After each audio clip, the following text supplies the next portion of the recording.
station right there next to Church's Chicken, and it's behind the service. One second. Let's get this Right meeting there, started and first. it's falling down. Oh, If we took and blew on it, I think it would come down.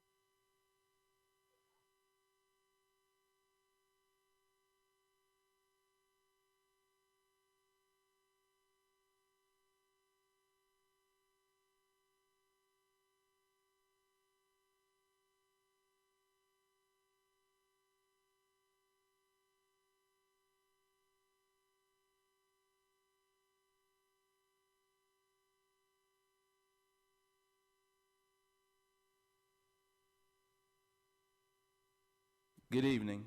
I would like to call to order today's August 4th, 2020 Little Rock City Board of Directors meeting. We would like to welcome those that are in attendance as well as those watching online and at home. We also like to welcome to today's meeting Directors Hendricks, Richardson, Webb, Fortson, and Vice Mayor Wyrick, who are participating with us via video conferencing. Madam Clerk, would you please call the roll? Director Hendricks. Director Richardson. Here. Director Webb. Here. Director Peck. Here. Director Hines. present. Director Wright. Here. Director Compuris. Present. Director Fortson. Here. Director Adcock. Present? Vice Mayor Wyrick. Present. Mayor Scott. Present. Director Hines, if you would, please give us the invocation. Thank you. Please bow your heads. Dear Lord, thank you for allowing us to come here today to handle the business of the people of Little Rock. Please watch over our first responders, police, fire, our code enforcement officers. Also watch over our other city employees that are out doing work for the folks in Little Rock, the public works folks, the parks employees that are trying to make this city a better place for all our residents and visitors. Please watch over us tonight and give us your guidance as we take on the issues of man and woman. Please let us seek your divine will in these measures. In your Son's name we pray. Amen. Amen. May we all stand for the Pledge of Allegiance.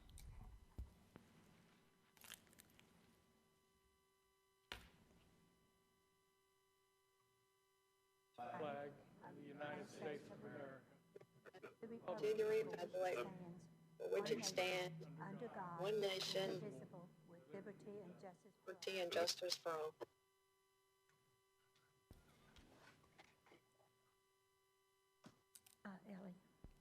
Ellie. Madam Clerk, if you would, please read the consent agenda.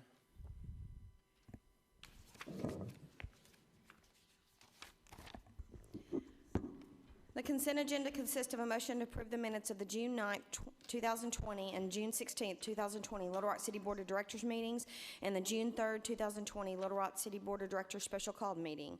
A resolution authorized the city manager to enter into a contract with Burkhalter Technologies Incorporated in an amount not to exceed $741,598.56 for the Valentine Street reconstruction project from 8th Street to 12th Street and for other purposes, funding from the 3/8 cent capital improvement sales tax and the limited tax general obligation capital improvement bonds.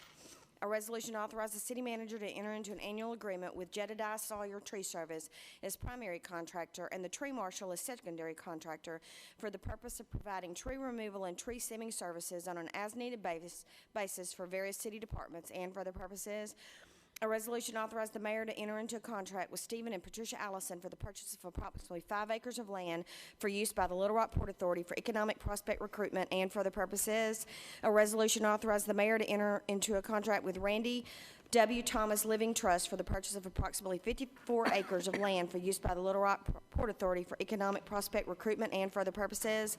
A resolution to appoint Lisa C. Jones as new commissioner to the Board of Improvement for the Twin Lakes Recreation Improvement District Number 1 of the City of Little Rock, Arkansas, and for the purposes. That concludes the consent agenda. Move for the adoption of the consent agenda. Second. There's a motion second. All those in favor, please say aye. Aye. All those opposed, please say nay. Ayes have it. We'll now move to citizens' communication.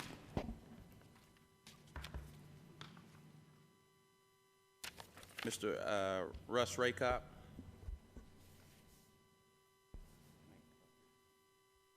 I don't know. I've lost track. He's going to get up here.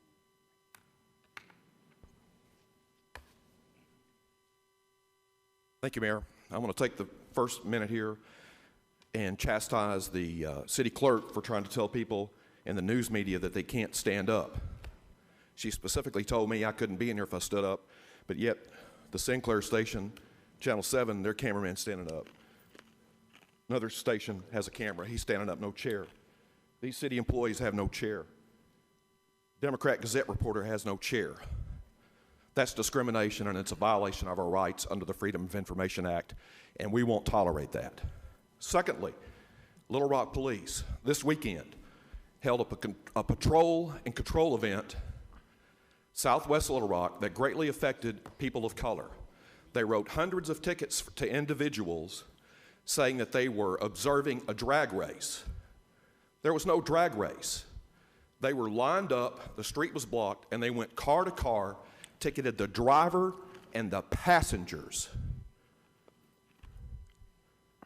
Now, my friend Robert Webb wanted me to say something tonight about having a black mayor and a black police chief thinking that they would protect people of color, and that that's not true because they get bamboozled, and that's what's happening here in Little Rock.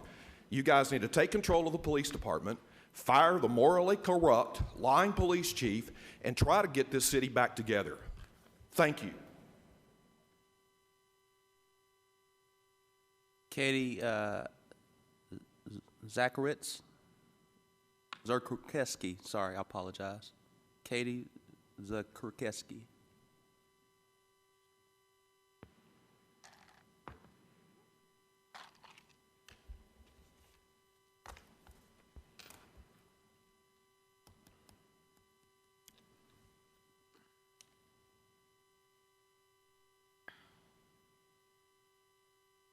My name is Katie Zakreski. I've shared a dual residency between Little Rock and North Little Rock all 22 years of my life. I consider the community of Little Rock to be just as important as my hometown. I've been a politically active conservative since I was 18. As such, I'm very pro-life. Being pro-life, however, is about more than being born. It's ensuring that one's quality of life is as great as can be, and that time here on Earth is spent to the fullest. Personally, I do not believe in defunding the Little Rock Police Department or reducing their funding because they struggle to meet many of their goals already with the funding that they already have. I can only imagine what they would do with any less. Rather, I would like to see that every single dime allocated to the LRPD be used for more non-lethal equipment, sensitivity and diversity training, negotiation and de-escalation training, and preventative, rather than reactive, community building policy. Black lives matter. But the quality of black lives goes beyond the criminal justice system. We should also discuss the racial inequalities in our school systems, the lack of vocational training and opportunities for black communities, the lack of sexual education, the high levels of food insecurity, general health and mental health crises, homelessness rates, illiteracy rates, and other social barriers upheld by both conservative and liberal forces that have completely diminished the quality of life in the black community. The LRPD and the criminal justice system in general are just one piece of a many centuries old puzzle. If we polish one piece and neglect the others, we are doomed to repeat history. Thank you. Thank you so much. Mr. Dylan Ashcraft.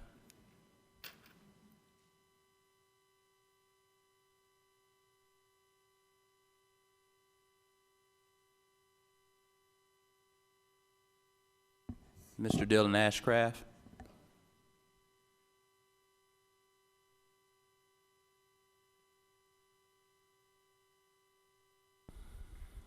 Hello, I'm here again this week to talk about the plan that's been proposed to lease part of War Memorial for private development.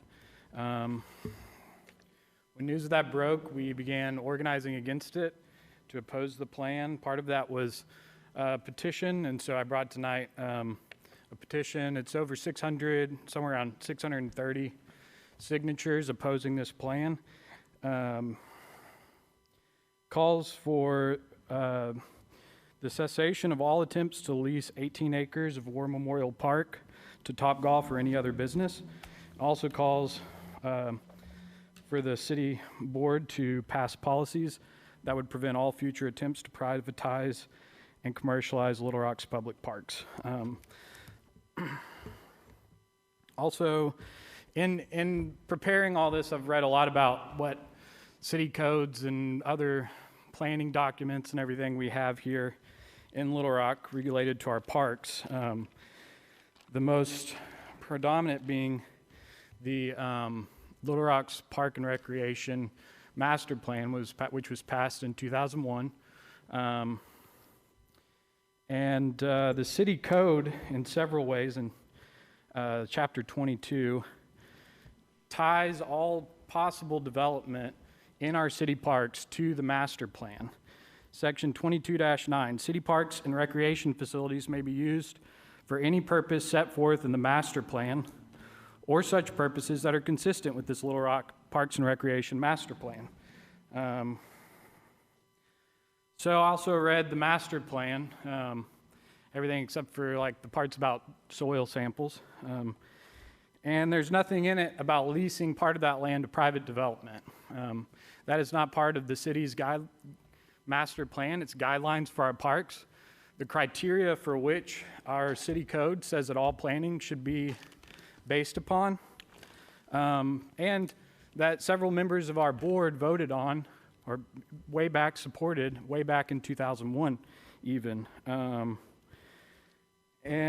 So I also want to read really quick part of that master plan, chapter 3.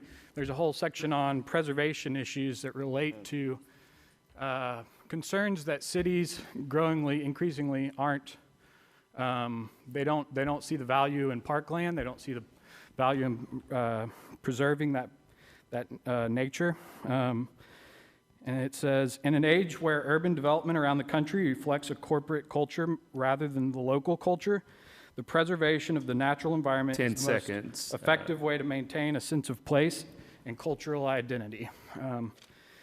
I'll be emailing this to the board of directors and also the mayor. If anyone would like this paper copy. Thank you so much, well. Mr. Thank you. Ashcraft. Appreciate you. Max Campbell.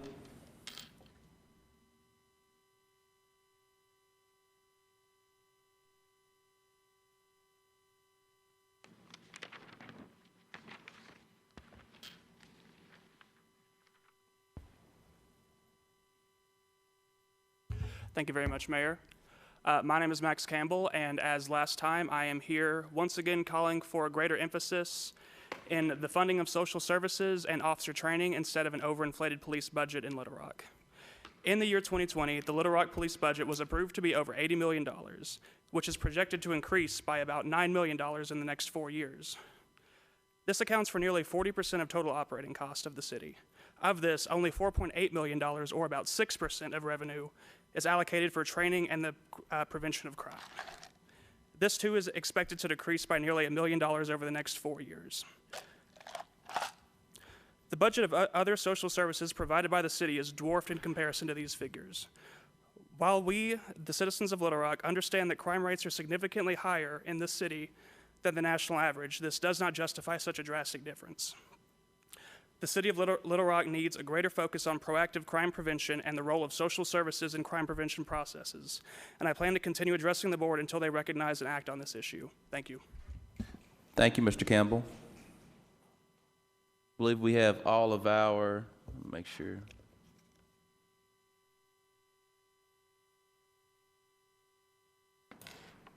We have all of our citizens' communications now complete. Madam Clerk, would you please read the grouped items for the first time? Mayor, Oh, Director Adcock. yes, if we could. I apologize, Director Adcock. Let's put item number 10 with the group items. You would like item number 10 to be with the group With the items? group items, yes, sir. I have no objection. We have a motion to include item number 10 with the group items. Is here a second from Director Second. Hines? All those in favor, please say aye. Aye. Aye. Aye. Aye. All those opposed, please say nay. Ayes have it. We now have included item number 10 in the group items. Madam- Mayor, I believe you have a card up there for an individual that wants to speak on item 8. Yes, we do, actually, thank you. Mr. Herman? I didn't know if you want to hold that separate.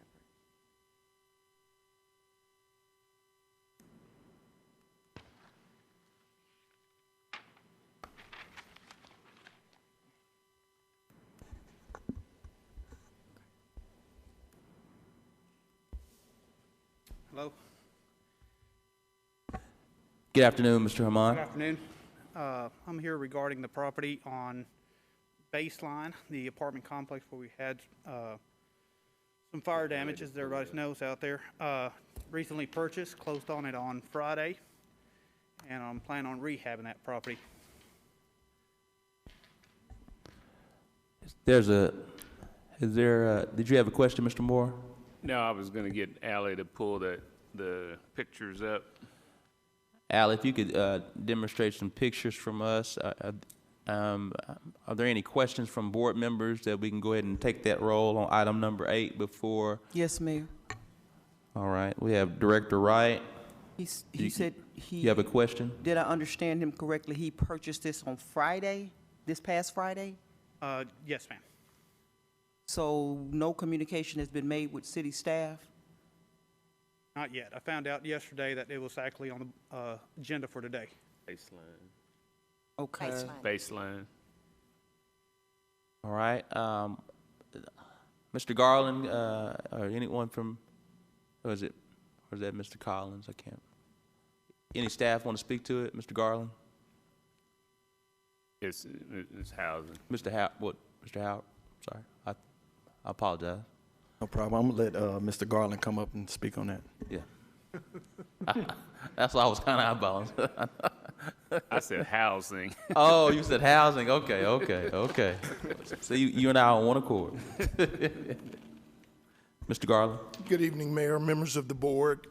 I was informed Monday morning that the property, one of the 2 sites on Baseline, had been sold. We verified the ownership change, and as of 3:20 this afternoon, it hadn't been filed and recorded. Therefore, we have not provided any information to the current owner. So with that being said, Vice Mayor Wyrick, I know this is in your ward. Do you have any questions? Am I on? Yes, ma'am.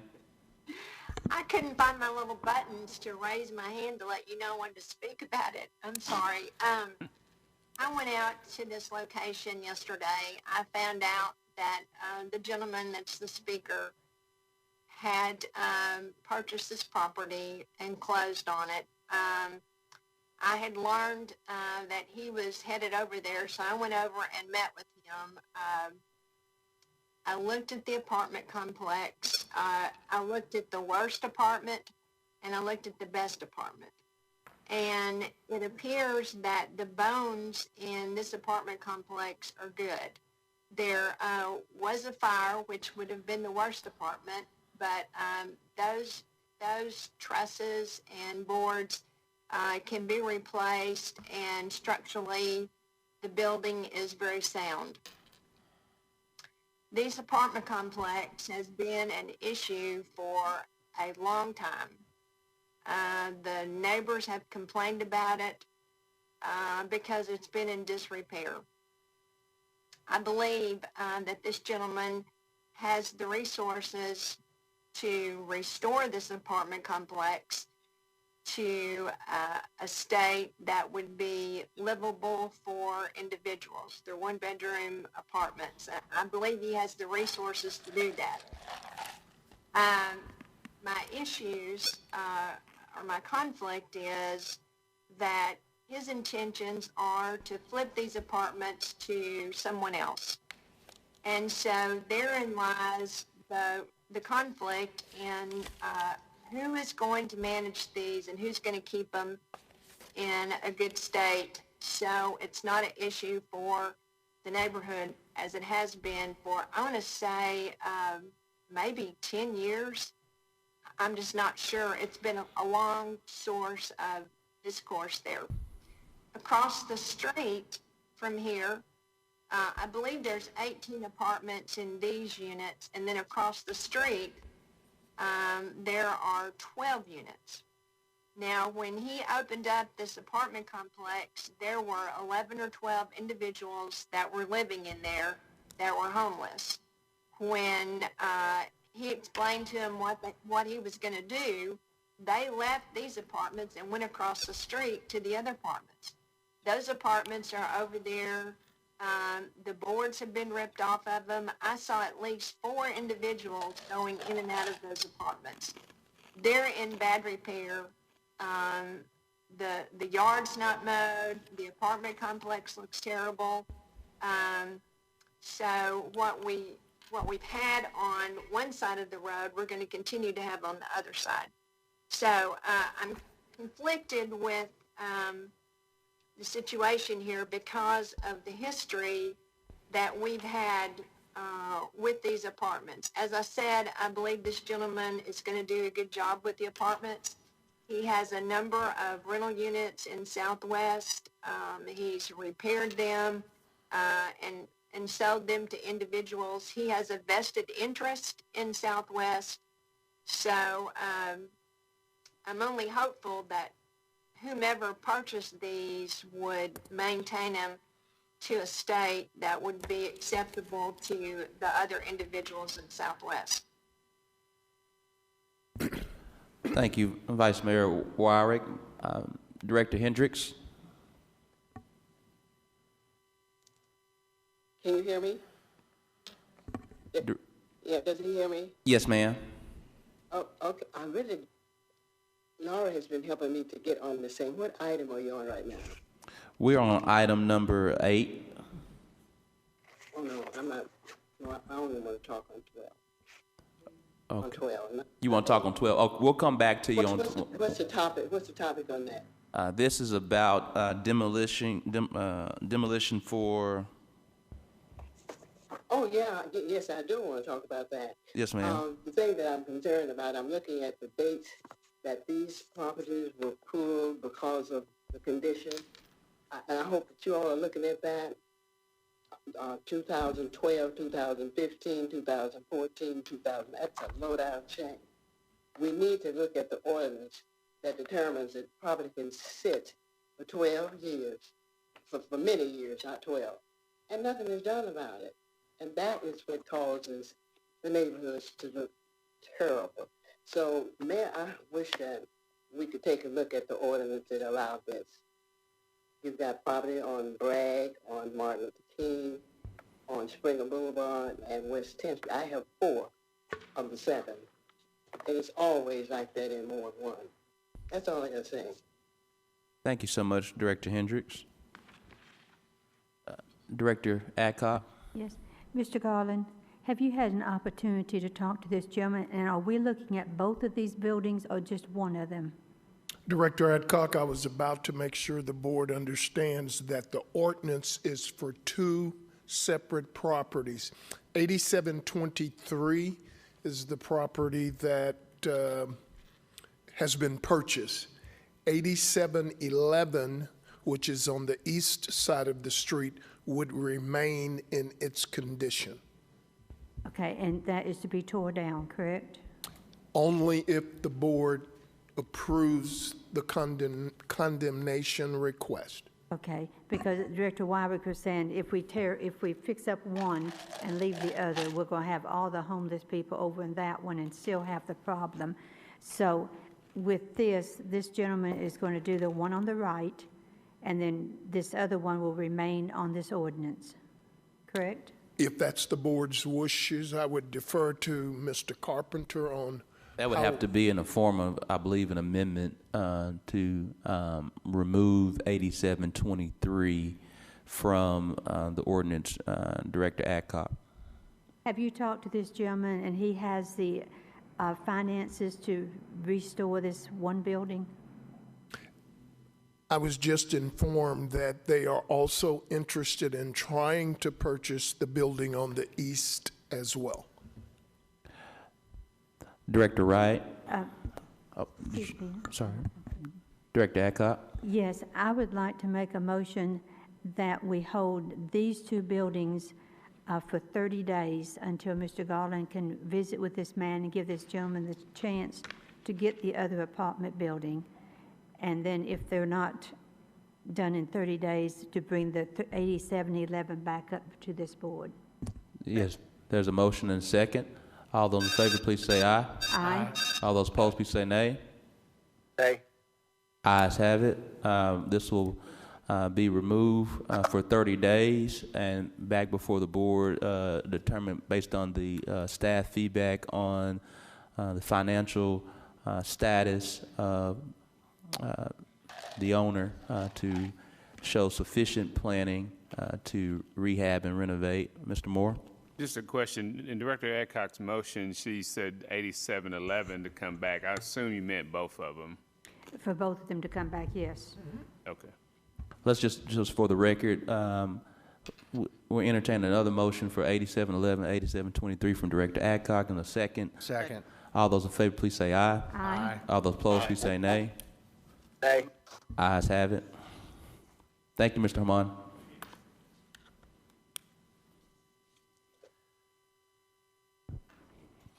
Do we have a motion for the grouped items 7, 8, and 10?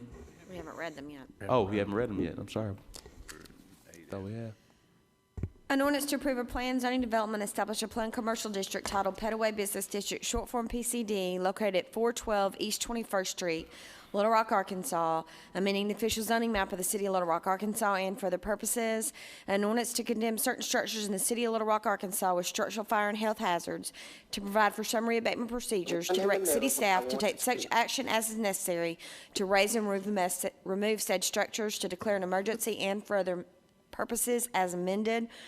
An ordinance to approve a planned zoning development and establish a revised planned industrial district titled Renew Life Center Revised Short Form PID, located at 7600 Enmar Drive, Little Rock, Arkansas, amending the official zoning map of the city of Little Rock, Arkansas, and for other purposes. First reading. Move to suspend the rules and place on second reading. Second. There's a motion second. All those in favor, please say aye. Enjoy the evening. Aye. All those opposed, please say nay. Ayes have it. Second reading. An ordinance to approve a planned zoning development and establish a planned commercial district titled Petaway Business District, short form PCD, located at 412 East 21st Street. An ordinance to condemn certain structures in the city of Little Rock, Arkansas with structural fire and health hazards, to provide for summary abatement procedures, to direct city staff to take such action as is necessary to raise and remove said structures, to declare an emergency as amended. An ordinance to approve a planned zoning development, establish a revised planned industrial district titled Renew Life Center, revised short form PID, located at 7600 Enmar Drive. Second reading. We suspend the rules and place on third and final reading. There's a motion second. All those in favor, please say aye. Aye. Aye. All those opposed, please say nay. Ayes have it. Third reading. An ordinance to approve a planned zoning development, establish a planned commercial district titled Petaway Business District, short form PCD, located at 412 East 21st Street. An ordinance to condemn certain structures in the city of Little Rock, Arkansas with structural fire and health hazards, to provide for summary abatement procedures, to direct city staff to take such action as is necessary to raise and remove said structures, to declare an emergency as amended. An ordinance to approve a planned zoning development, establish a revised planned industrial district titled Renew Life Center, revised short form PID, located at 7600 Enmar Drive. Third and final reading. We've now had 3 readings. Are there any questions from board members? Questions from board members? All those in favor, please say aye. Aye. All those opposed, please say nay. Ayes have it. Madam Clerk, if you would, please read We have item. an emergency clause on item 8. Have a motion for emergency clause? Need to vote. All those in favor, please say aye. Aye. All those in favor, please say aye. Aye. All those opposed, please say nay. Ayes have it. Madam Clerk, would you please read item number 9? A resolution to strongly urge owners and managers of residential rental property to cease current eviction actions and to delay future eviction actions pending a significant decrease in unemployment due to the COVID-19 pandemic and for other purposes. We have several agenda item cards. Mr. Ron Strand, and as Mr. Strand's coming up, I will read, well, I'll read those. I thought it was more than one.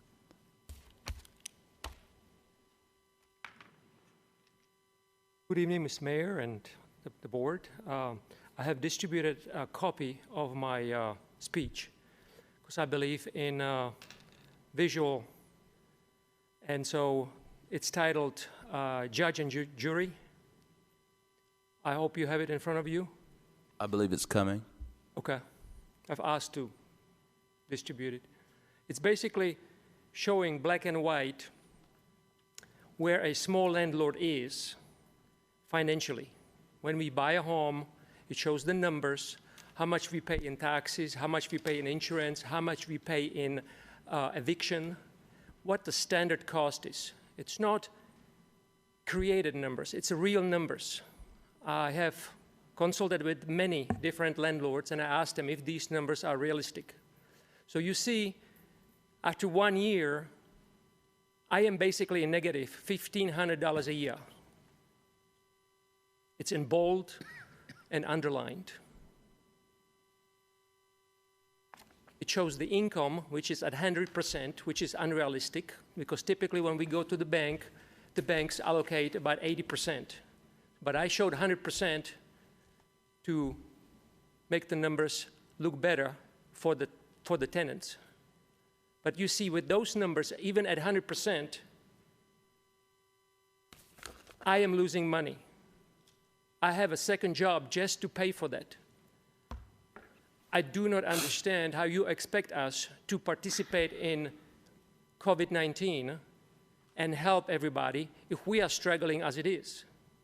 I just had a lady, she refused to pay, even though she was on federal retirement. She had Social Security with her husband, making close to $3,000 a month.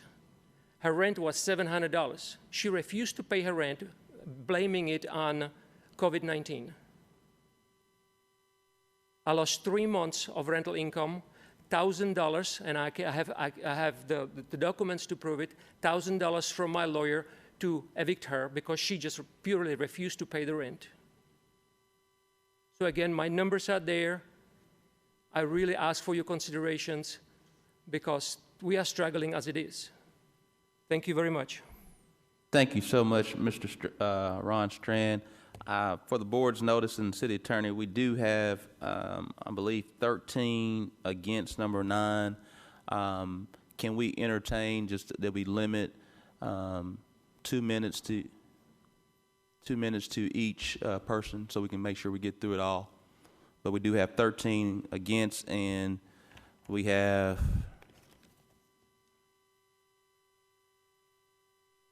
three, 4. Next up, Mr. Rex Johnson.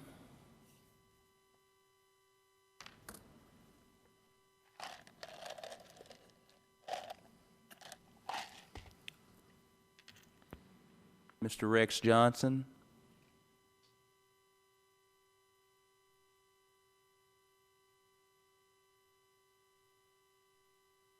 Hi, Mr. Johnson.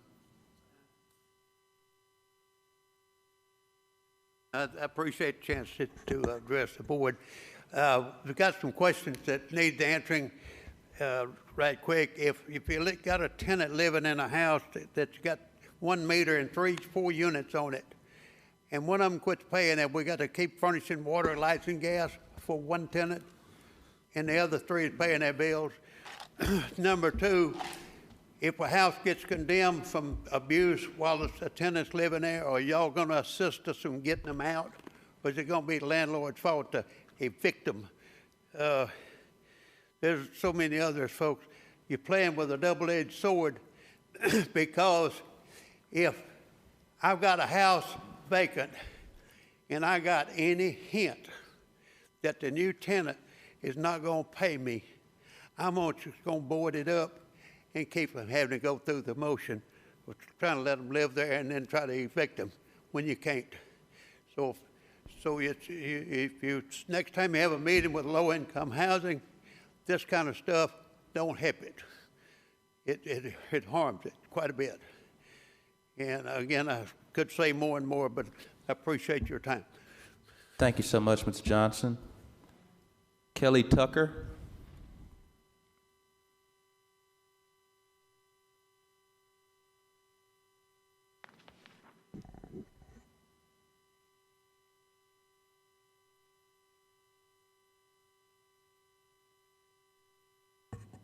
Good evening, board members. Thank you very much for your time.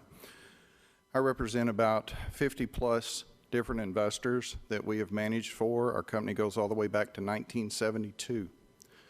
One thing that I'm dealing with right now that is totally different from what I was going to actually discuss with y'all, but it concerns number 9. I have a lady right now that I manage property for that I've known since I was 9 years old who is in a memory care facility right now. She depends on this money to keep her there.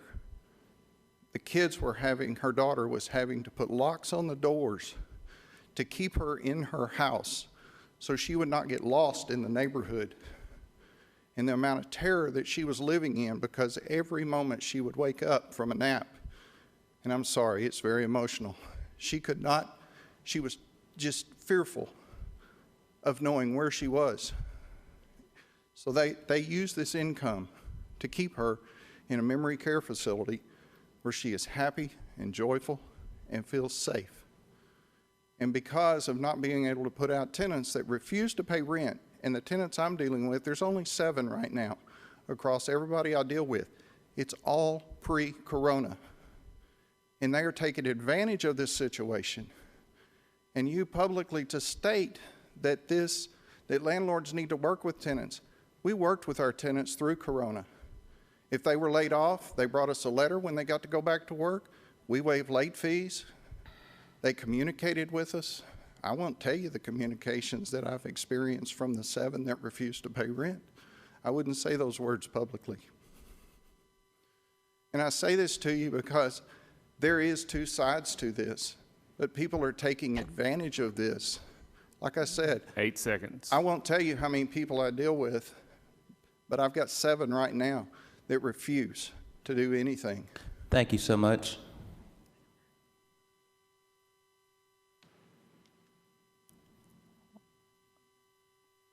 I believe Francis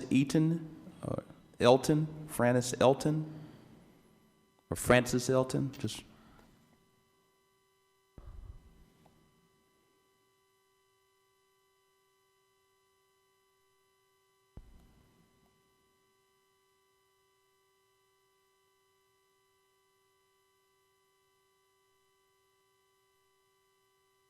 Thank you for the opportunity to speak to you this afternoon.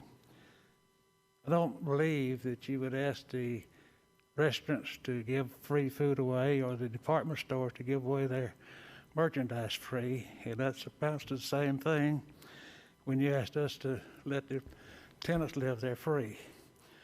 We have taxes, mortgages, insurance, and upkeep to pay on it. If we don't pay our mortgage, the banks will repossess and take the house.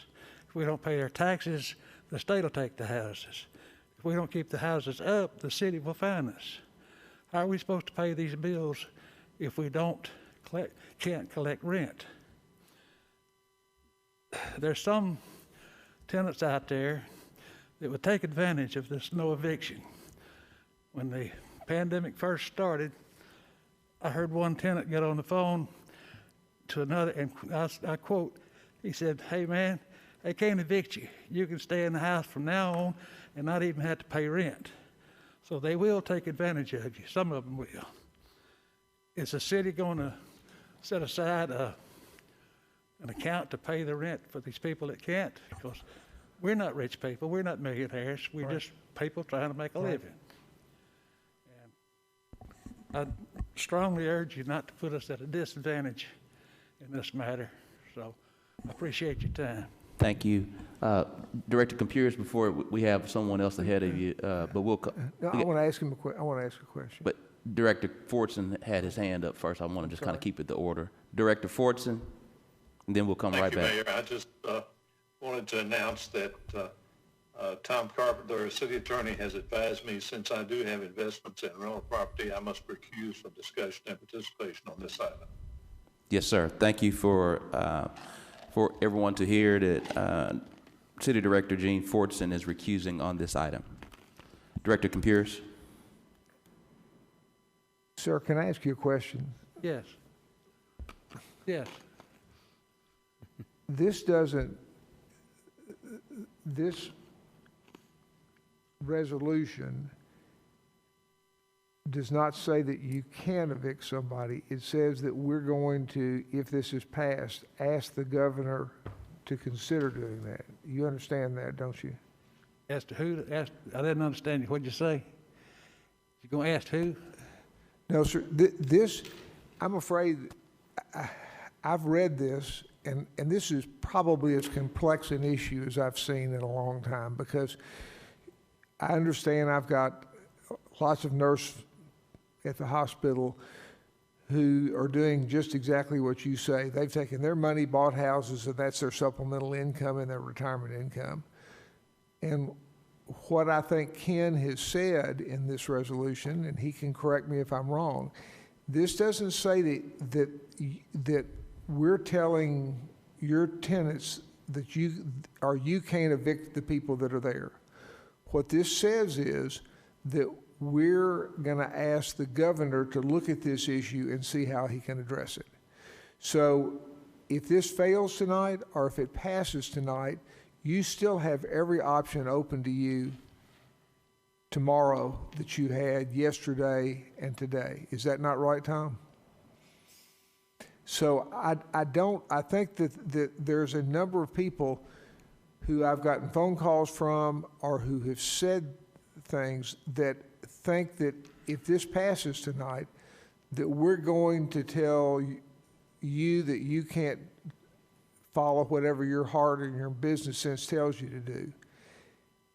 It's saying that we're going to suggest to the governor to look at this issue, and there's a real big difference between what you've just said and what the prior two speakers said and what this resolution says.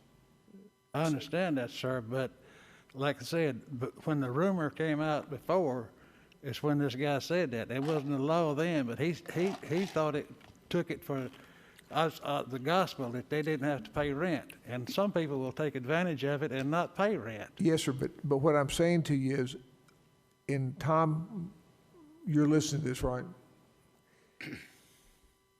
Basically, what we do tonight, one way or another, doesn't change your legal or moral or business prerogatives in how you want to proceed. Tom, would you like to expound on that? Because everybody seems to be thinking that we're going to do something tonight that we don't have the power to do or the authority to do. Director Computer, that's right. The resolution is to try to deal with a problem for properties that are rental properties that, when it was first brought up, did not have any federal financial backing. Congress had taken care of the situation for that group. Did. Yeah, had. And it expired, I think it was last week. Last Friday. And it's one of the holdups. It's Section 103 of the new CARES Act. And there's 2 or 3 ways they're trying to approach that. One is to provide rental assistance. One is to try to renew it. But right now, even the rental properties that have federal money involved in them do not have a moratorium on them. This is to suggest that we look for a moratorium while we've got this problem. For the first speaker, it would only apply to people who have come under the problem since the COVID-19 emergency was declared in Arkansas on March the 11th and then in Little Rock on March the 12th. And that's my second point. This is not saying something that happened in December of last year is applicable today. Right. So I appreciate what you're saying, but the 3 speakers have addressed is not what is in the written resolution.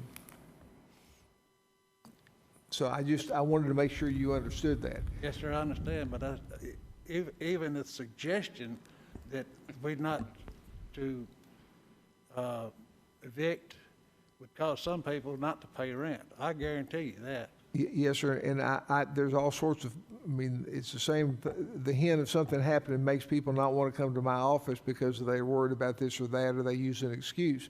But I can't take care of that.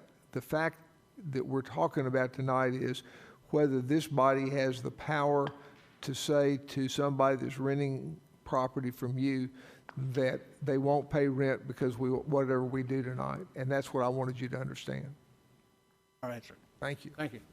All right, we have now Vice Mayor Wyrick, then Vice Mayor Wyrick, then Vice Mayor Webb, and then we'll get back to the agenda cards. Thank you, Mayor. I just wanted to ask Tom one more time. When this item first came up, I asked him, in my situation, I have a few pieces of rental property, and should I recuse? And he said no. And it sounds like he's told Director Fortson that he should recuse. So I'm just trying to understand my status in this matter. Director Warwick, the first point is that if you don't have more than 10% interest, then the ethics ordinance does not mandate it. However, if it's an item that looks as if you'll be voting on your own benefit, then you are encouraged to recuse, which is where Director Fortson came from. So you could recuse if you wish to do so. That's not the same as you're required to recuse, because this does not have any enforcement mechanism. Okay, but what's the 10% relate to? That's the ownership in the property. And I think, Vice Mayor Wyrick, I think we all know that Director Fortson is heavily involved in multifamily real estate. I know you are heavily involved in traditional land, and I think that's the reason why Director Fortson felt the need to recuse himself. But you are more than, it's really up to you from what City Attorney Carpenter is sharing. So I own some rental property, and I own it outright. So I own more than 10%. So the reason I asked that question in the beginning, because it seemed like that if I was voting on this, that it might appear that it was self-serving. So I'm going to recuse on this issue. Okay. Mayor, Director Wright. there is so much confusion on this issue, and while I understand what we're trying to do, the language of it says that we are strongly urging landlords of rental property not to evict tenants. If what we are attempting to do is actually to ask the governor to look at this issue, why do we need to phrase it the way it's phrased?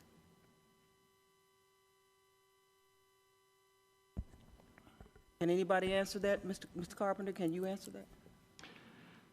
One section is an encouragement for the property owners within the city to put into effect their own self-imposed moratorium on evictions for people that have been impacted adversely since the middle of March.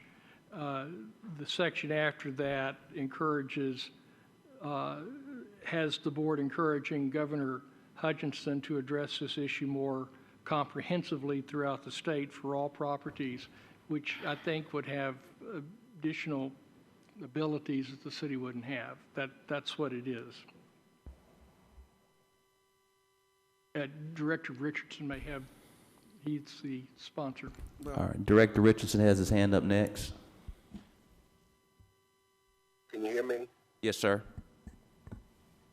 I think that Dean and Tom both captured the essence of what I was trying to do with this, what I'm trying to do with this, much like what we did in 2008, when we declared a 6-month moratorium on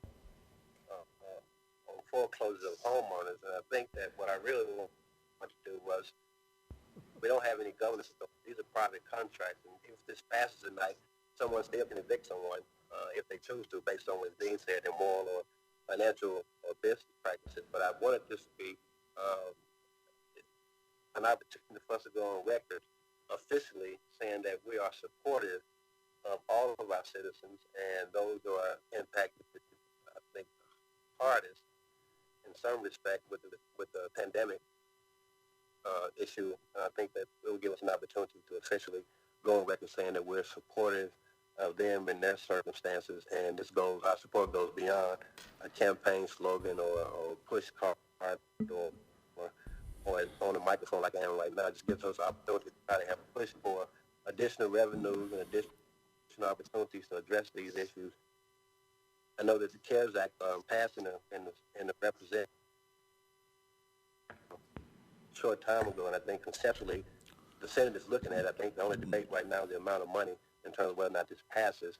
And also to know that there's several experts who are recommending that financial assistance be provided for those people who have single-family dwellings, like a couple of speakers who spoke before us. So I know that the federal assistance rental properties, the federal guidelines is much different than what we're talking about right now. It includes that as well, but I think it gives an opportunity to go on record to officially say that we are concerned about the living condition of this group of people in our part of our city. And as Dean mentioned so eloquently, and as Tom has mentioned, these are private contracts. We cannot force them. There's nothing. If we did an ordinance, it would be illegal and unenforceable. So this resolution might attempt to put on the record that we as a board, the governing body, were seriously concerned about the living conditions and the impact that this pandemic is having on renters in our community. Thank you so much. Much like what we did in 2008 during the recession, I think we passed a resolution declaring a moratorium, asking for a 6-month moratorium on foreclosure during the resolution. So I think that to the extent that we did that in 2008, that was my intent to put on record officially our concern and our care for those people who are suffering, I think, in some cases, the hardest circumstances with respect to this pandemic. Thank you so much, Director Richardson. We'll now move forward. Randy Thomason.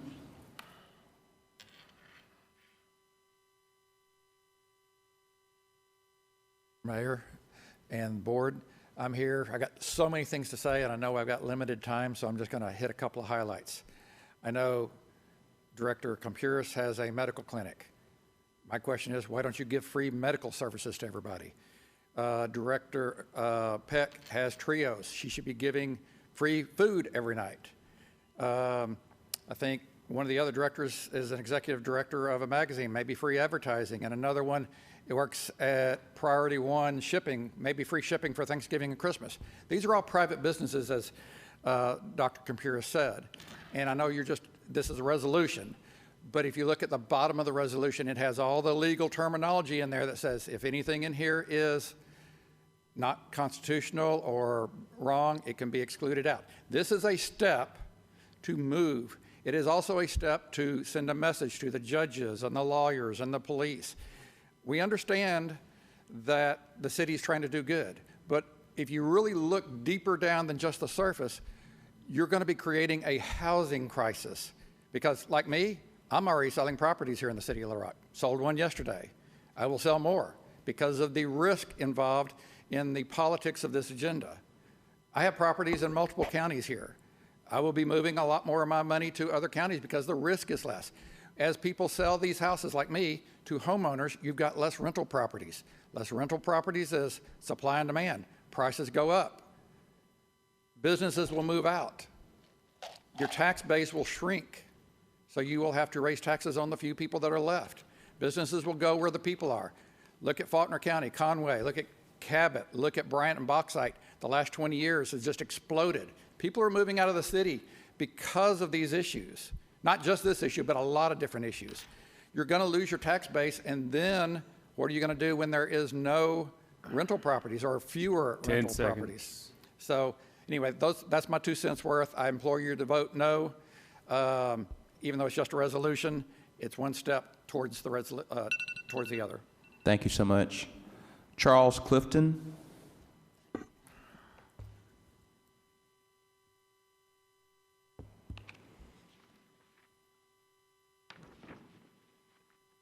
Thank you, Mr. Mayor, Board. I appreciate the opportunity to put my 2 cents worth in. I have to reiterate, even though this is just a resolution, it is sending a message that, and it doesn't send a message to the people that are good, but unfortunately, when you're a landlord, you don't always get the good ones. I work with the good ones. I want to get rid of the bad ones. I don't, we have to pay our bills. if we don't, we lose our property. We don't want our property to end up like Baseline, those two buildings on Baseline. Why did they shut down? People weren't making money. They just abandoned them. That's terrible. But that's what happens when people can't, collect for their investment. They go somewhere else. Even though this is just a resolution, it is sending a message to those folks who want to hear it. People hear what they want to hear. They hear, oh, we don't have to pay our rent. Thank you for your consideration. Thank you so much. James Winkle.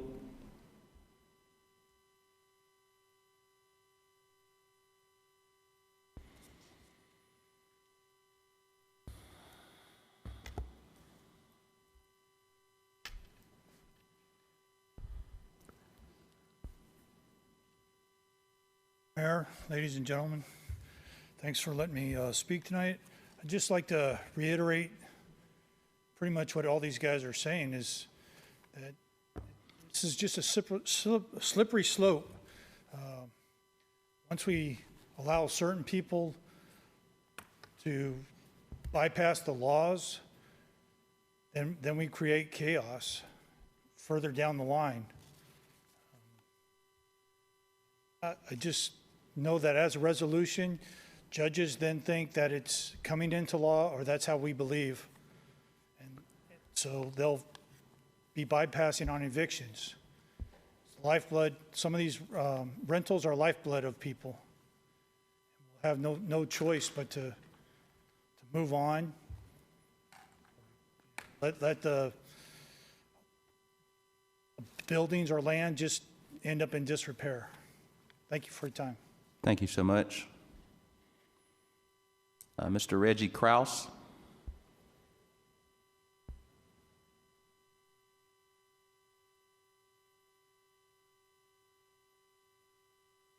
So in my multitude of objections that I would have this, thank you first of all for the board and the mayor to allow us to express our concerns. But one of my outstanding concerns is in the construction of the document itself. I've read this 30 times and I come up with a different analysis of what I just read each time. So what I'm reading now, it appears that unemployment's high, we've had this virus, and we're going to make the landlords pay. So they have to pay their bills, and somebody's got to pay, and it's them.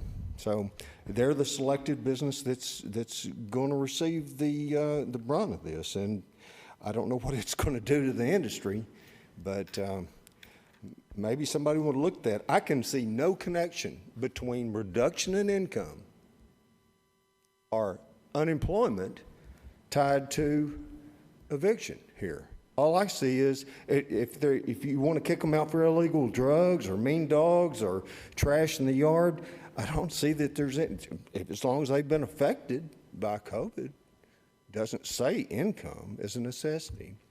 Thank you very much. Thank you. Thank you so much. I'll read the remaining against, and then we'll go for the for. This is from Terry Thompson. R&D Holding LLP is the owner of several properties within the city limits of Little Rock. The owners of properties in the city of Little Rock are responsible for maintaining the property. The owners are not receiving assistance during the pandemic and cannot feasibly support tenants/lessees. We are against resolution number 9, which is listed on the agenda for today here in the City of Little Rock Board of Directors. Respectfully submitted, the partners of R&D Holding LLP.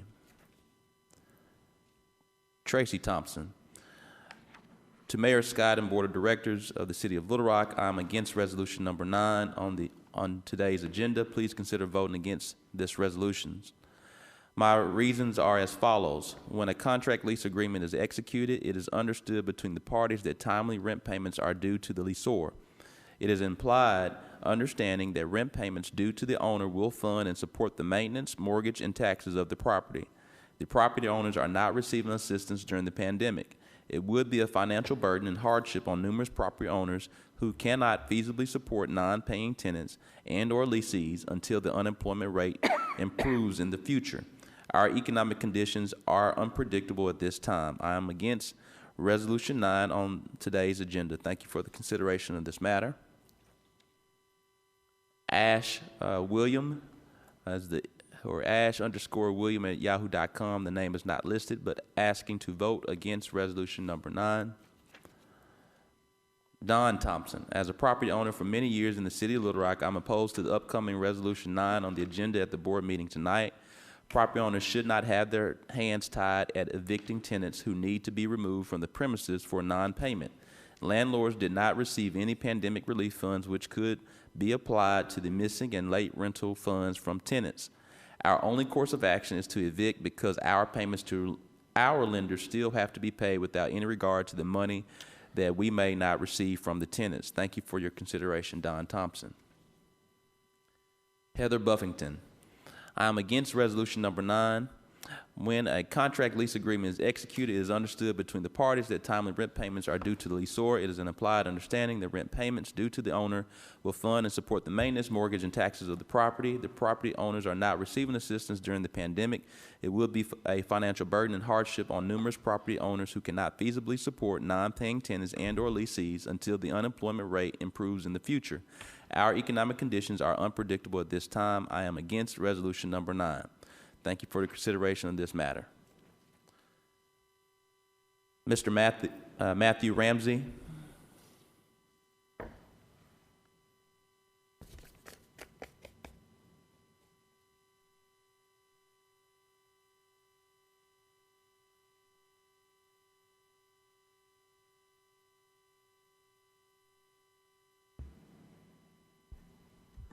Thank you, Mayor and the Board of Directors, for allowing me to speak today. My name is Matthew Ramsey, and I'm the newest at-large appointee to the Little Rock Racial and Cultural Diversity Commission. I'm also a public health professional, so I feel doubly obligated to speak on the proposed resolution on delaying evictions. While I strongly believe that a moratorium ordinance would be more appropriate to adequately protect vulnerable tenants, I still support Director Richardson's proposed resolution, and I encourage other directors to vote with their moral conscience in support of this resolution. The coronavirus disproportionately affects the working class, specifically racial and ethnic minority communities who already have a much higher risk of succumbing to the disease due to the pandemic of racist and capitalist-driven oppression that has plagued their lives for generations. In order to unite Little Rock, our city leaders must always strive for achieving equity in all facets of the community. Right now, housing equity is of utmost importance, especially as unemployment rates are high and thus lead to a greater risk of eviction. This resolution will send a strong message to landlords and the governor to be compassionate toward the plight of tenants. And I hope that this compassion will ultimately lead to better communication, understanding, and trust between landlords and tenants. I've been in multifamily property management before, so I think I understand the challenges of both parties, and compassion goes a long way towards resolving these types of conflict. Finally, I would encourage city leadership and relevant commissions to seek public funding opportunities from state and federal sources that could assist tenants and landlords alike. It is my understanding that a lot of this public money remains unspent in Arkansas. If thoughtfully implemented with direct input from affected community members, and in this instance it would be landlords and tenants alike, these funds could potentially begin removing some of the historical barriers that have kept our most vulnerable neighbors from achieving and sustaining equity. Thank you.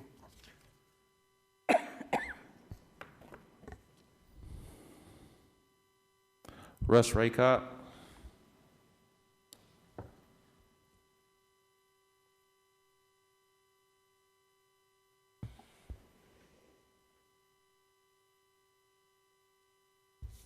The last time I heard so many fallacious arguments was when we tried to get a residency requirement for police officers.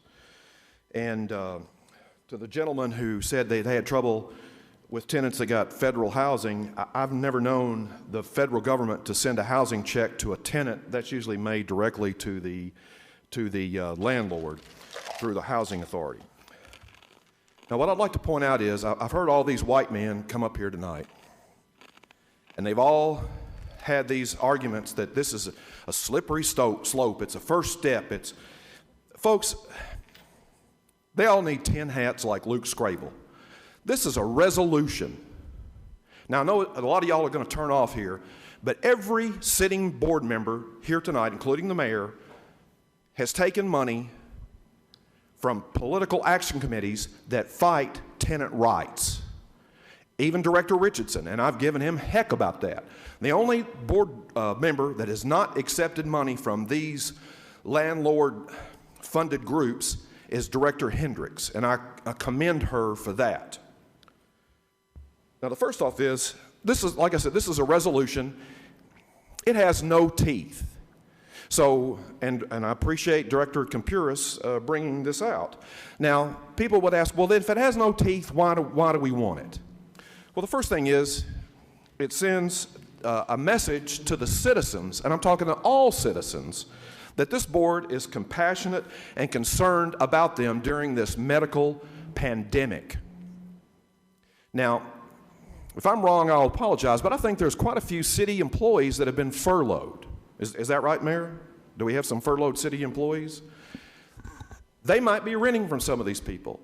Now, they were probably good tenants when they had that cash, but now that they're not getting any money and their unemployment's running out, those good tenants, they're bad tenants.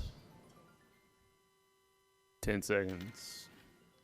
So I encourage you to do the right thing, do the moral thing, and vote for this resolution.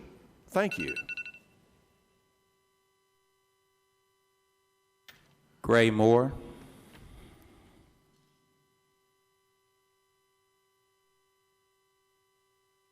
Hello, thanks for letting me speak. I want to speak in favor of this resolution. I think we all know that we are in a pandemic and we have record amounts of people unemployed, and we are facing a tidal wave of evictions. And I think that it is really indefensible that people should be fearing eviction in the middle of a health crisis. And this is a crisis, and I want to point to all the landlords here, and they're in a crisis too. They know they're in a crisis. This is a crisis for the whole state. I feel like we need to, what I think the strength of this resolution is to call on the governor, because I've asked the governor myself, but that doesn't do as much as us together as a city. Call on the governor. Halt evictions and late fees and provide monetary assistance to keep people safe throughout this pandemic, because it cannot be done. The landlords cannot do it. They say so themselves over and over again. They cannot solve this problem. They cannot fix it. It has to be government that fix it. In a flood, you rescue drowning people. That is the government's job. We have to rescue drowning people. Thank you. Thank you so much. We've now heard all those that are against and for. I have a question. Director Hines, before final comments. Thank you. I'm just going to make my final comments short and sweet. Director Compuris points out something that I have noticed that even dates back to the mayor's emergency order on mask wearing. Most people who are not involved in our city government, who don't know the minutia of it, don't know the difference between a resolution or an ordinance. The confusion, even though well-intentioned, and we all know where the road of good intentions leads, is going to lead to more people being evicted than staying in their houses. To a T, over the last 2 weeks or 3 weeks, the landlords I've talked to, the landlords that we've had emailing us, have all said to a T, they're working with their renters to make sure that they don't evict them, to try to work something out where they keep them in their deal. I think all of this does is leads to more confusion. And I'll go here just in the resolution itself, section 1, that the employment levels should get back to pre-pandemic levels of 3.5%. 3.5% is about 1.5 to 2 points below what most economists consider full employment. We'll probably never see that low of unemployment in the rest of our lives. It's historically low. So there's one problem there. I mean, I can go down the board. If this was simply a resolution urging the governor to take action, it would be different. But there's a lot of other stuff in here that's going to carry the weight of an ordinance or how the media picks it up. And I can tell you to a T, if you read, and I'm going to give you a prime example that's happened in the last month, the mayor's emergency order or declaration on wearing masks does not mandate or require it. It exhorts. It requires it on city property, but that was taken by the media to say that we have a mask mandate, and that is not what the emergency order or declaration said that the mayor issued. What the governor issued on masks was a mandate. So that's just a little bit in confusion. And this is going to do the same. I think it's going to lead to more people getting evicted, not paying their rent, than it will help. So I, for one, and I may be in the minority here, but I am not going to vote for this resolution. And to pass a resolution that doesn't have unanimous support sends a mixed message as well. So I would appreciate my fellow board members voting against this resolution. Thank you. Director Wright. I have been a landlord. I've owned rental property. I did, like some of these people have said tonight, I took my mother's property and I rented it out. And every experience that I had was simply horrible. Be that as it may, I understand the situation that the vulnerable in our community has faced. And I have talked to some of my rental property management folks, and they assure me that they are working with their tenants. And one company, one management company actually said they are owed thousands in back rent, and they have no evictions planned. And I asked them if they would please let me know, and they said that they would if they begin to move forward with this. But they are actively working with their tenants. There is so much confusion in this thing. I've read it over and over, and it confuses me. And I'm like Director Hines. I know what the headline is going to say. I said that from the onset, that's the headline is going to say one thing while we know something else, and the public is going to have a different impression of what we have done, and that's what I think I've heard here tonight.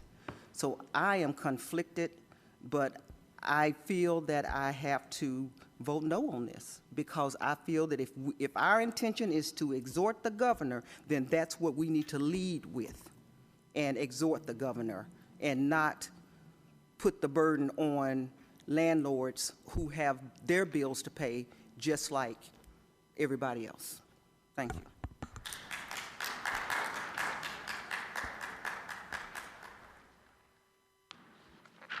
Director Richardson.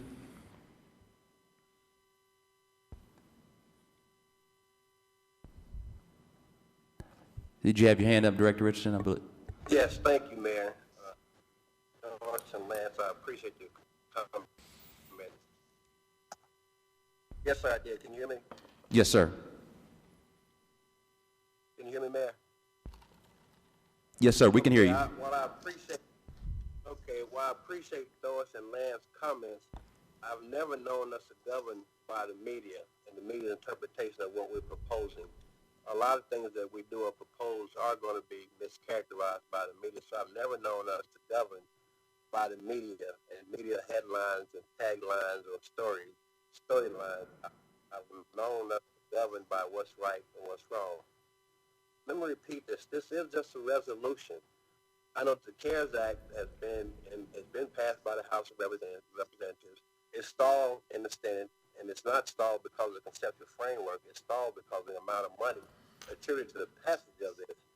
And it's a resolution. It's saying that this is important to us. This is what we're requesting. And I've never known us to be really that concerned about the knowledge or the interpretation of any proposal or any legislation that we propose. But it's a resolution.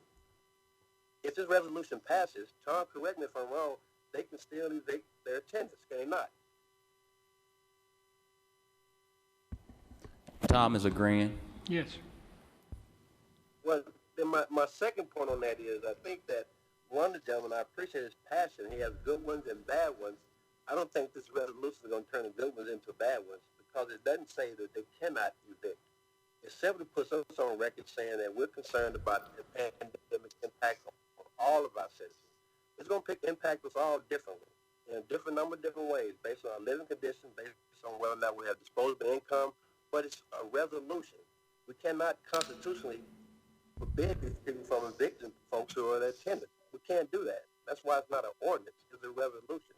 It's simply stating that we're in support of going on record officially, not through any campaign literature, not through us talking as we're talking tonight about us being concerned about all of our citizens.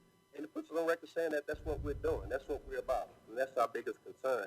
And whether or not some passes unanimously, Lance, I'm not sure I necessarily agree that we pass all our legislation unanimously.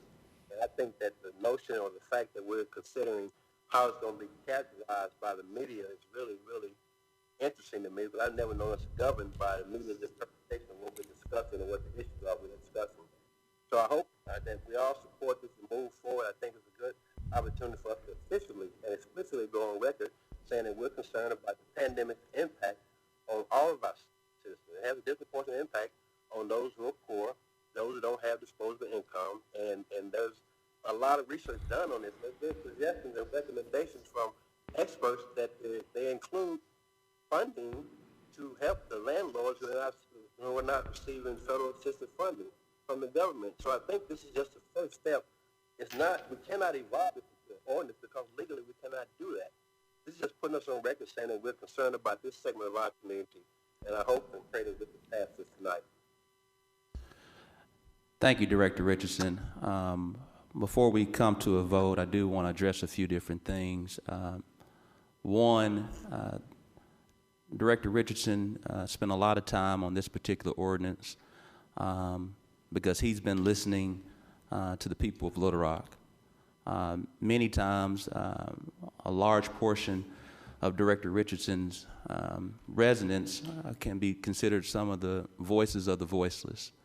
And this type of legislation, which is a resolution and not an ordinance, and different from even an executive order, a resolution is a demonstration to share where this city represents on a particular issue where it may not have any control, but it also is an opportunity for the city to show leadership, to show concern, compassion, and a demonstration of the heart of this city to look out for all of its residents, understanding the trying and turbulent times that we're in. This particular resolution does not take into account the enforcement mechanisms, and it's, again, a strong urge for the governor to consider.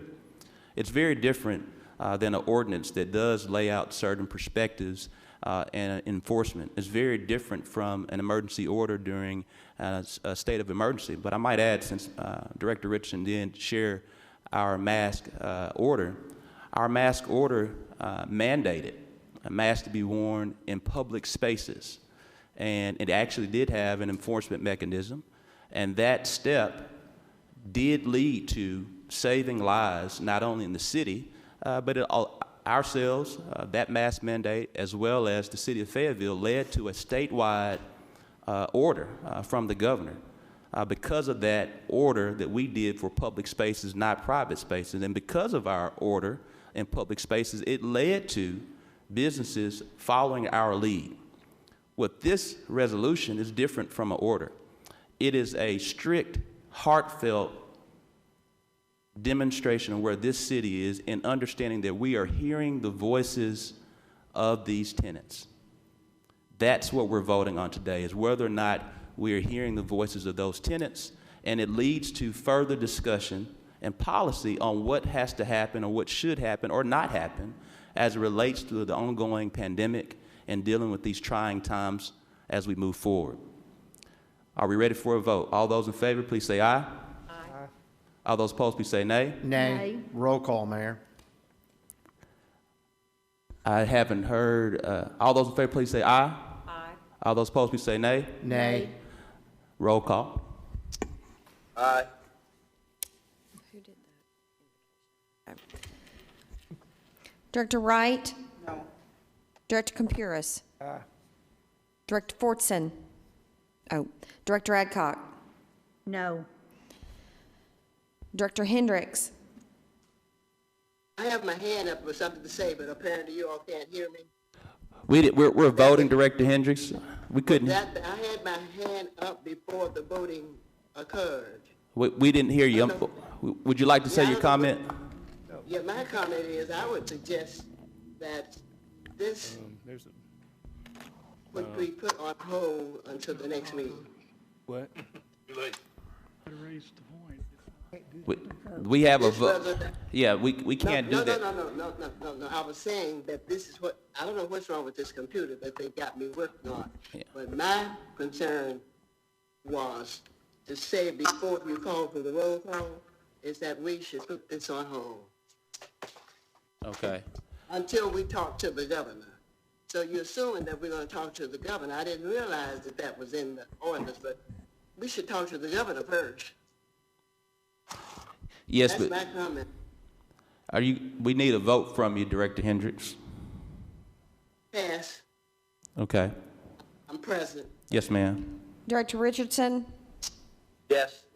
Director Webb? Yes. Director Peck? Yes. Director Hines? No. Director Hendricks, would you like to change your vote? Present. Okay. Got 4 ayes, 3 nays, and 1 present, and 2 recusals. Motion fails.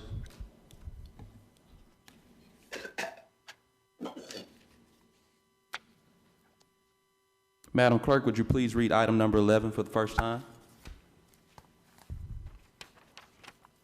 An ordinance to prevent the storage of inoperable vehicles or other items in any backyard, to declare the storage of such items to be a nuisance, to authorize the city to take necessary and appropriate actions to abate such a nuisance, to declare an emergency, and for the purposes, first reading.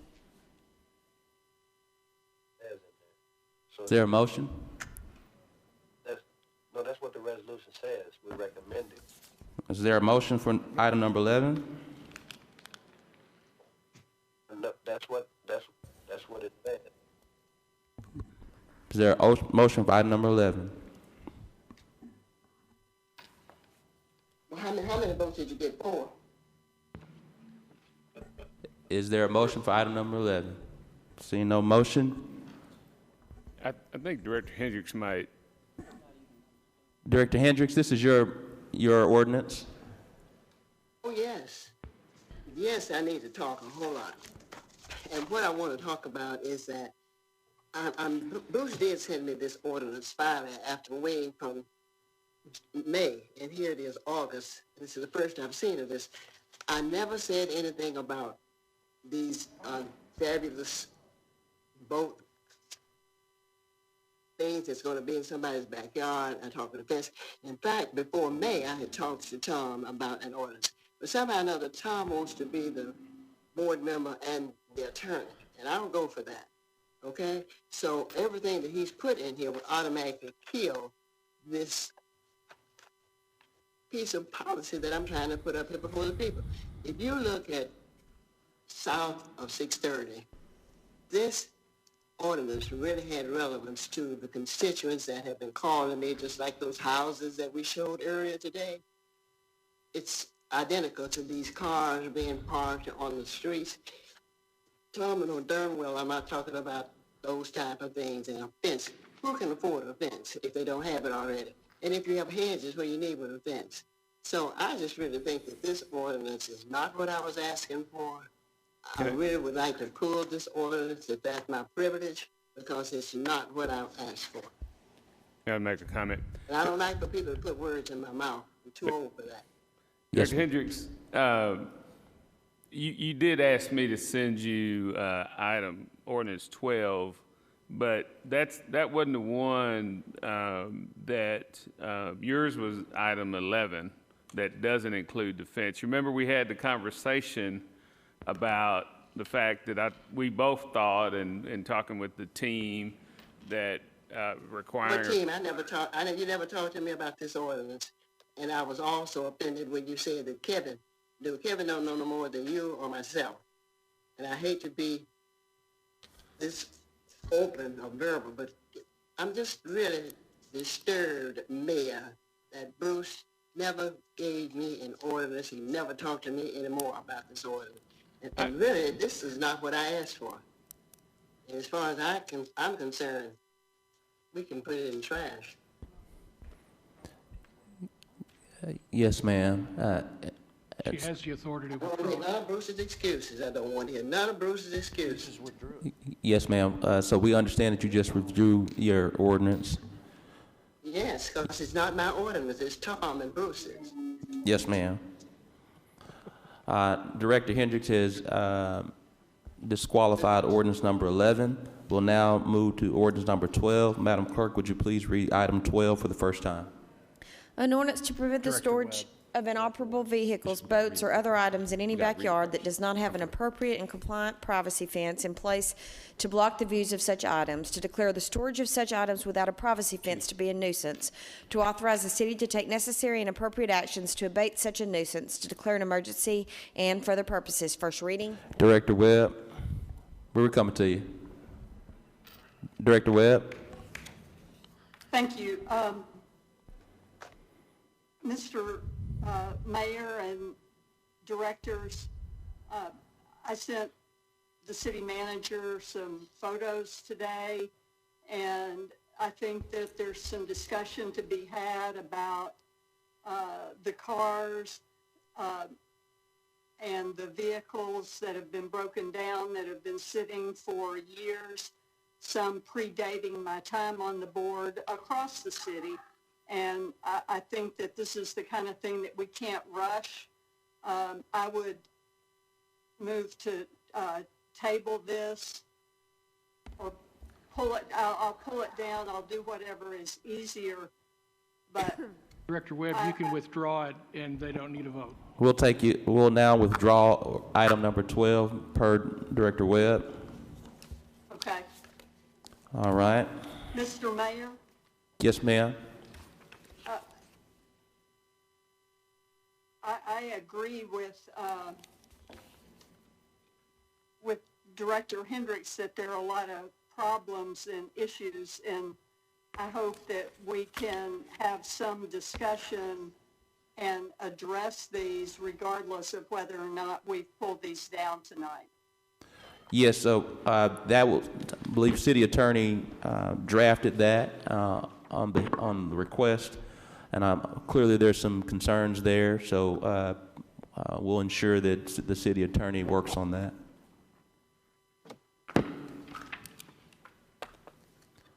Thank you so much, Director Webb. We have any more questions from any board members?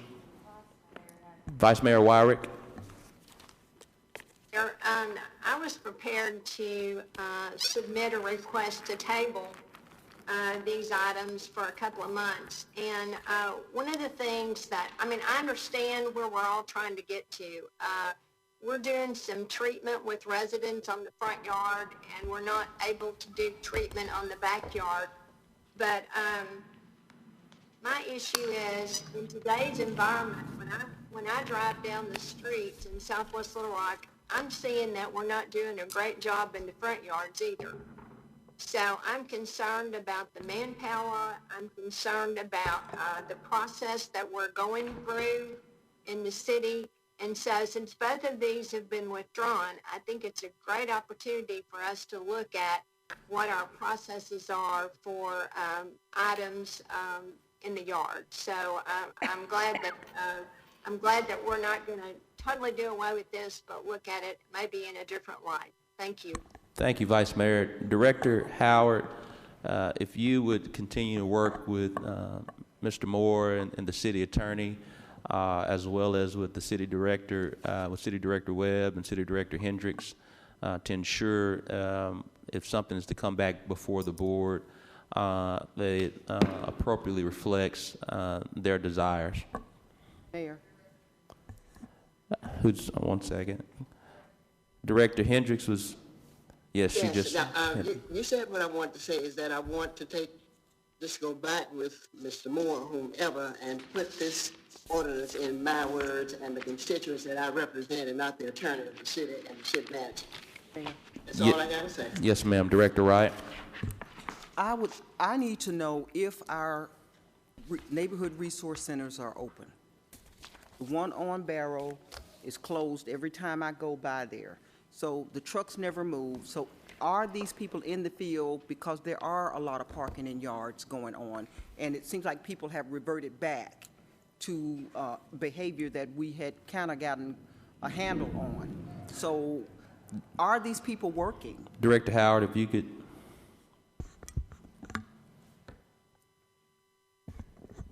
Yes, Director Wright, we do have code enforcement officers over at the West Central Neighborhood Resource Center. They're working in shifts. We have 3 on and 2 off. As I spoke to you the other day, I did go by. We did have the senior in there. We had 2 other code enforcement officers as well as the COP officers in there. They do park in the same location each time that they come back. We do have statistics to show that they are working in those areas. One thing you have to remember is that the code enforcement officers were off for 2 months during due to the COVID-19 pandemic. So officers are catching up. So they are receiving requests as people put in the 311 system. Any issues or complaints that we receive, they're on top of those too as well. But the neighborhood resource centers are closed to the general public. I just want to know that they're out there in the neighborhood. Yes, they are.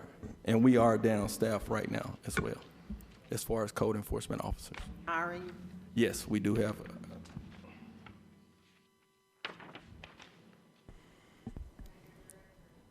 Director Hendricks. The only thing I would say is that the pandemic had nothing to do with that. Our property has been looking like that for a long, long time. In fact, Mayor, I have even mentioned that to you. Something needs to be done about the workers that are there. Somebody's not doing their job. And I'm talking about south of 630. Thank you. Thank you so much. Any questions from board members before we leave? City Attorney? I just wanted to let the board know that a settlement agreement has been reached. A settlement has been reached in the legal action with the Department of Heritage. The city will pay an amount of $45,000. The statue in question, the monument, is taken out of the facade easement for the MacArthur Museum. The museum remains within that. The city's payment will be made to the foundation that will put together the 2 statues in Statuary Hall of Congress, but it will only be used for money for Daisy Gatson Bates, the Little Rock representative. Thank you so much, Tom. This meeting is now adjourned. Hey, Mayor, and she's gonna